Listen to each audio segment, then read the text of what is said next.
श्रोता प्रेमियों, मैं राम सागर शास्त्री आप लोगों के समक्ष रखने जा रहा हूं ज्योतिष के विभिन्न विचार।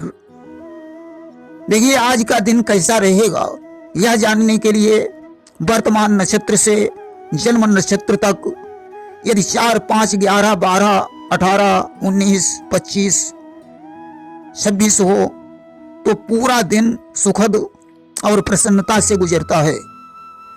यदि 2, 3, 6, 7, 9, 10, 13, 14, 16, 17, 20, 21, 23, 24, 27 हो तो आधा दिन शुभ रहता है। यदि 1, 8, 15, 22 हो तो पूरा दिन अशुभ माना जाता है।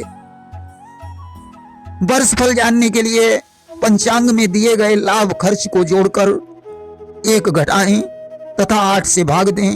यदि 1 बचे तो लाभ, 2 से सुख शांति, 3 से क्लेश, 4 से रोग शोक, 5 से अपयश, 6 से सम्मान, 7 से विजय, 8 और 0 से हानि रहती है। भावी वर्ष कैसा रहेगा यह जानने के लिए आयु की संख्या, जन्म राशि, जन्म नक्षत्र 3 जगह रखें, क्रमशः 2, 4, 3 से गुणा तथा 7, 8, 6 से भाग दें। यदि पहले तीसरे में 0 आए तो विविध समस्या, त्रास और खर्च का योग बनता है तथा 2 और मध्य में 0 आए तो आपत्ति, खेद, भय, धन हानि की संभावना रहती है। तीनों जगह पर 0 आए तो नेष्ट माना जाता है, जो कार्य व्यवसाय को चौपट करने वाला होता है। यदि अन्य अंक आए तो शुभ माना जाता है। देखिए, नववधू प्रथम जेठ में जेठ का नाश करे, प्रथम आषाढ़ में सास का नाश करे, प्रथम पौष में ससुर का नाश करे, प्रथम चैत्र में पिता का नाश करे, मलमास में खुद का नाश करे। यह बात विचारणीय है। यदि कोई गर्भिणी पूछे कि पुत्र होगा या पुत्री तो तिथि, वार, नक्षत्र, योग, नामाक्षर जोड़कर 7 का भाग दें। विषम से पुत्र और सम से कन्या कहनी चाहिए। यदि कोई प्रश्न करे कि मेरा काम सिद्ध होगा या नहीं तो 12 से 108 तक किसी अंक को लिखवाएं, 12 का भाग दें। 1, 7, 9 बचे तो देरी से कार्य सिद्ध होगा। 4, 8, 10, 5 में बाधा, 3, 6, 0 बचे तो शीघ्र कार्य सिद्ध होता है। देखिए, अग्निवास हेतु तिथि में 1 जोड़ें तथा दिन जोड़कर 4 से भाग दें। 3, 0 बचे तो अग्निवास पृथ्वी पर होता है। 1, 2 बचे तो पाताल में, अन्य कुछ बचे तो स्वर्ग में होता है। जब पृथ्वी पर अग्नि का वास हो तभी हवन के लिए शुभ होता है। शिववास हेतु शुक्ल पक्ष की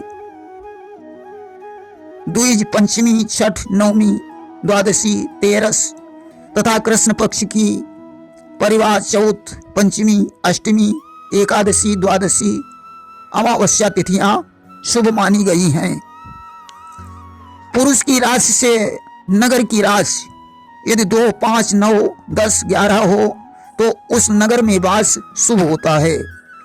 यदि किसी का पशु खो गया हो तो जिस नक्षत्र का चंद्र हो उसकी कीजिए राशि, जिधर चंद्र का वास हो उधर पशु का वास। यदि कोई प्रश्न करे कि पहले स्त्री मरेगी या पुरुष तो दोनों के नामाक्षर को 2 गुना करें, मात्राओं को 4 गुना करें, 3 से भाग दें।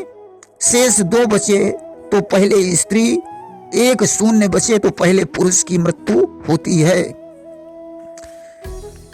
देखिए, पुत्र संतान हेतु ऋतु धर्म के पहले 4 दिनों को छोड़कर 6, 8, 10, 12, 14, 16वीं रात्रि में संसर्ग, सोमवार, शुक्रवार, बुधवार, शनिवार और शुक्ल पक्ष में बायां स्वर चले को पुत्र का जन्म होता है।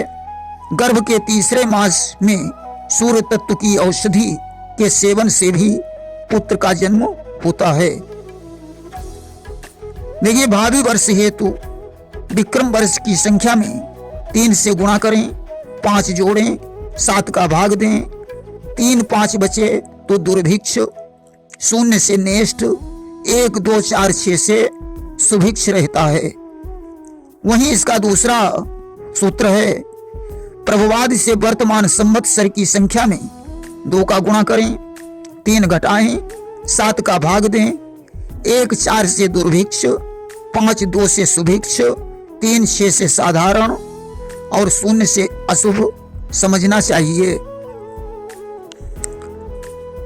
देखिए, सूर्योदय से 3 घटी तक प्रातः संध्या, सूर्यास्त से 3 घटी तक सायं संध्या, सूर्यास्त से 6 घटी तक प्रदोष वेला, अर्धरात्रि के मध्य की 2 घटी निशीथ काल होता है। सूर्योदय से 5 घटी पूर्व ब्रह्म मुहूर्त होता है। सूर्योदय से 3 घटी पहले अरुणोदय काल होता है। 2 घटी यानी 48 मिनट का एक मुहूर्त होता है।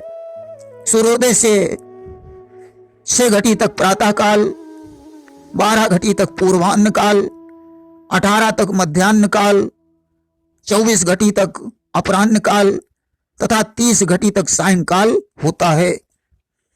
देखिए, विवाह की दिशा संबंधी प्रश्न के लिए शुक्र से सप्तमेश की जो दिशा हो उधर ही विवाह होता है।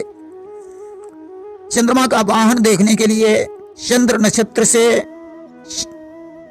जन्म नक्षत्र तक गिने, 9 का भाग दें, 1 से वाहन गंधर्व, 1 से वाहन गर्धव जो अशुभ माना जाता है, 2 से अश्व शुभ होता है, 3 से गज शुभ होता है, 4 से मेष अशुभ होता है, 5 से श्रृगाल अशुभ होता है, 6 से सिंह वाहन अशुभ होता है, 7 से काग वाहन अशुभ होता है, 8 से मृग वाहन अशुभ होता है, 9 0 से मयूर वाहन शुभ होता है।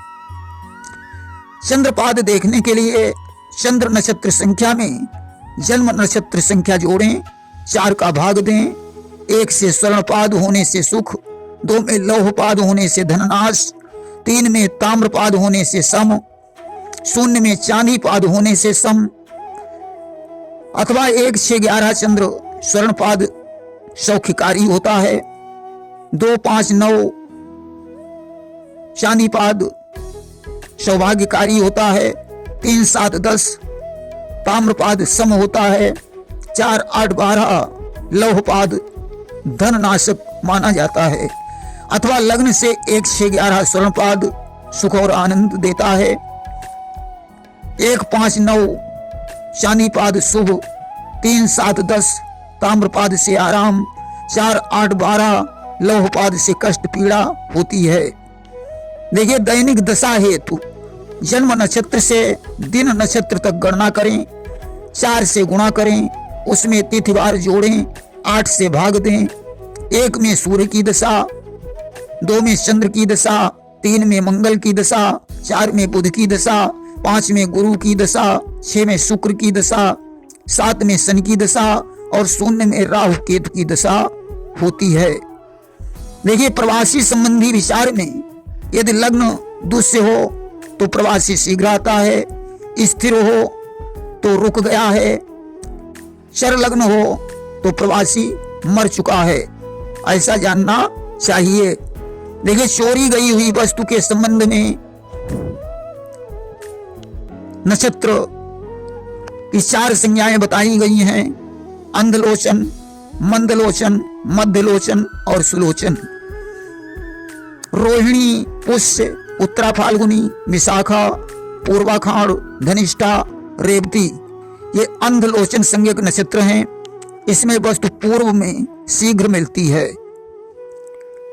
मृगशिरा, अश्लेखा, हस्त, अनुराधा, उत्तराखंड, शतभिषा, अश्विनी ये मंदलोचन नक्षत्र होते हैं।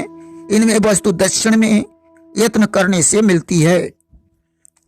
आद्रा, मघा, चित्रा, ज्येष्ठा, अभिजित, पूर्वा भाद्रपद और भरणी, इनमें वस्तु ये नक्षत्र मध्यलोचन होते हैं। इनमें वस्तु पश्चिम में देर में मिलती है। पुनर्वस, पूर्वा फाल्गुनी, स्वाति, मूल, श्रवण, उत्तरा भाद्रपद तथा कृतिका ये सुलोचन संज्ञक नक्षत्र हैं। इनमें वस्तु उत्तर में होती है परंतु मिलती नहीं है। देखिए, यात्रा के समय पर तिथि, नक्षत्र, बार जोड़कर 3 जगह रखें। क्रमशः 7, 8, 3 से भाग दें। यदि तीनों स्थान पर कोई अंक आए शून्य को छोड़कर तो यात्रा शुभ है। सूर्य नक्षत्र से दिन नक्षत्र तक की संख्या को 3 से गुणा करें, तिथि जोड़ें, 7 का भाग दें। यदि 3 बचे तो शुभ। देखिए, पशु संबंधी विचार है। सूर्य नक्षत्र से वर्तमान नक्षत्र 9 हो तो पशु वन में होता है, 6 से मार्ग में, 7 से घर आए तथा 3 में मिलता नहीं है। देखिए, काशीनाथ भट्टाचार्य के अनुसार ज्वालामुखी मूल भी होते हैं। परिवार को मूल, पंचमी को भरणी, अष्टमी को कृतिका, नवमी को रोहिणी, 10वीं को श्लेखा। इसमें परिवार को मूल नक्षत्र पड़े और 10वीं को श्लेखा नक्षत्र पड़े तो ये मूल ज्वालामुखी मूल होते हैं।